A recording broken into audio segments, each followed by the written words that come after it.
रात्रीचा तो सुंदर क्षण मनात साठवत सिया आणि अर्णव घरी परततात. घरात प्रवेश करताच हॉलमध्ये अन्वीचा आवाज येतो. अन्वी, ओहो, आले आपल्या लव बर्ड्स. सिया लगेच लाजून खाली बघते, तर अर्णव फक्त हसतो. आई सोफ्यावर बसलेल्या असतात. आई, कसं झालं मग डिनर? सिया काही बोलणार इतक्यात अर्णव, खूप छान.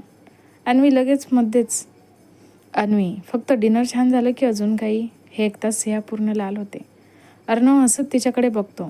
अर्णव, अन्वी, जास्त चौकशी नको. सगळे हसायला लागतात. थोड्या वेळाने सगळेजण आपापल्या खोलीत जातात. सिया आणि अर्णव त्यांच्या रूममध्ये येतात.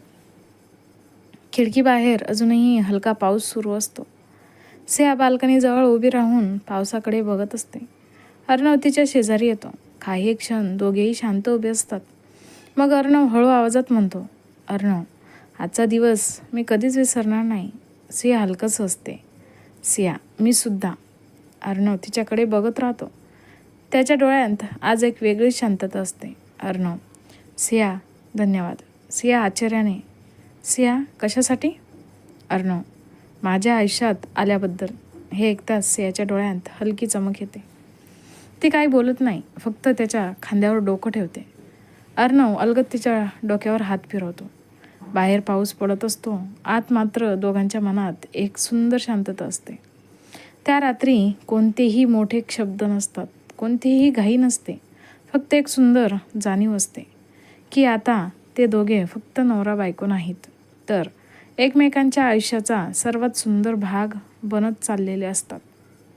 आणि त्या शांत पावसाळी रात्रीत त्यांच्या प्रेमाच्या नव्या प्रवासाची आणखी एक सुंदर आठवण तयार होते. दुसऱ्या दिवशी सकाळी घरात नेहमीपेक्षा जास्त गडबड सुरू असते.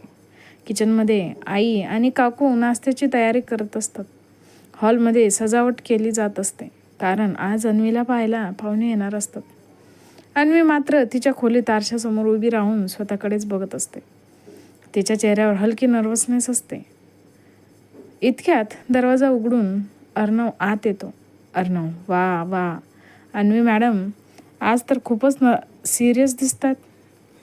अन्वी त्याच्याकडे रागाने बघते. अन्वी, दादा प्लीज, आज तरी चिडू नकोस. अर्णव लगेच हसायला लागतो.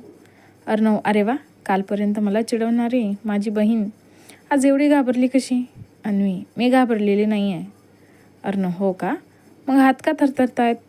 अन्वी पटकन हात मागे लपवते. तेवढ्यात सिया आत येते. सिया, अर्णव, तिला अजून त्रास देऊ नको. अर्णव, वहिनी, तुम्ही सांगा ना, हिने मला किती वर्ष चिडवलंय?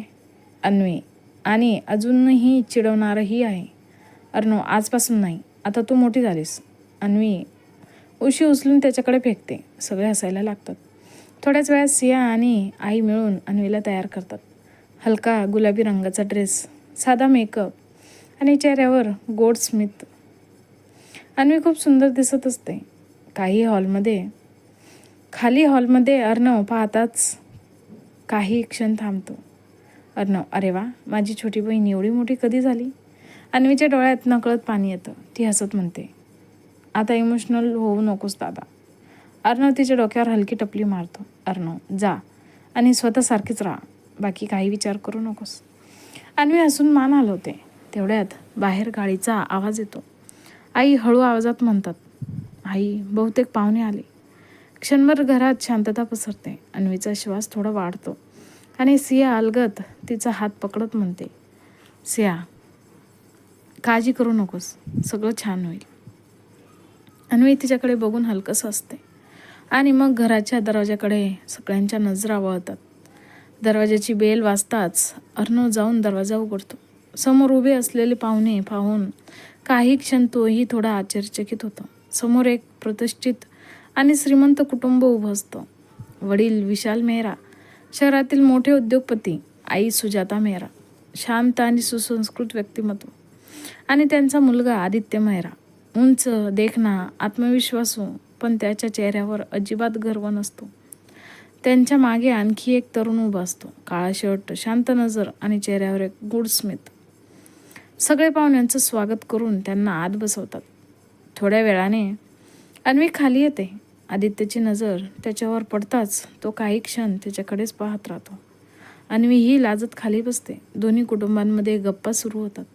सिया सर्वांसाठी चहा घेऊन येते. ती ट्रे घेऊन हॉलमध्ये प्रवेश करते, पण पुढच्या क्षणी तिचे पाय जागीच थांबतात. तिच्या हातातली ट्रे अक्षरशः थरथरू लागते. तिची नजर त्या काळ्या शर्ट घातलेल्या तरुणावर खिळून राहते. तोही त्याच्याकडे पाहतच असतो. सियाचा श्वास अडकतो, डोळे मोठे होतात, कारण तो चेहरा, ती नजर, तेच स्मित, हे अशक्य होतं, पूर्ण अशक्य. तिच्या डोळ्यातून, तिच्या ओठांतून नकळत शब्द बाहेर पडतात. सिया, राहुल. हॉलमधील सगळे लोक तिच्याकडे वळून पाहतात. अर्णवही चकित होतो आणि तो तरुण फक्त शांतपणे तिच्याकडे पाहत असतो. सियाच्या डोळ्यासमोर 5 वर्षांपूर्वीचे प्रसंग चमकू लागतात. राहुल, तिचा सर्वात जवळचा, ज्याच्या मृत्यूची बातमी तिने स्वतःच ऐकली होती, ज्याच्यासाठी ती अनेक दिवस रडली होती, जो 5 वर्षापूर्वी एका अपघातात मेला होता. मग हा कोण? तोच राहुल की त्याच्यासारखा दिसणारा कोणी? हॉलमध्ये एक विचित्र शांतता पसरते. अर्णव काळजीने सियाजवळ येतो. अर्णव, सिया, काय झालं? पण सियाचं लक्ष त्याच्याकडे नसतं. तिची नजर अजूनही त्या तरुणावरच खिळलेली असते. आणि तेवढ्यात तो तरुण हळूहळू उठतो. त्याच्या ओठांवर एक हलकंसं स्मित उमटतं आणि तो म्हणतो, खूप वर्षांनी भेटतेस सिया. हे शब्द ऐकताच सियाच्या हातातून ट्रे खाली पडतो आणि संपूर्ण घर स्तब्ध होतं. Oh my God. कसा वाटला आजचा भाग तुम्हाला? कमेंट करून नक्की सांगा. आणि पुढच्या भागात काय होणार आहे हे जाणून घ्यायचं असेल तर आत्ताच माझ्या चॅनलला लाईक, शेअर आणि सबस्क्राईब करायला विसरू नका.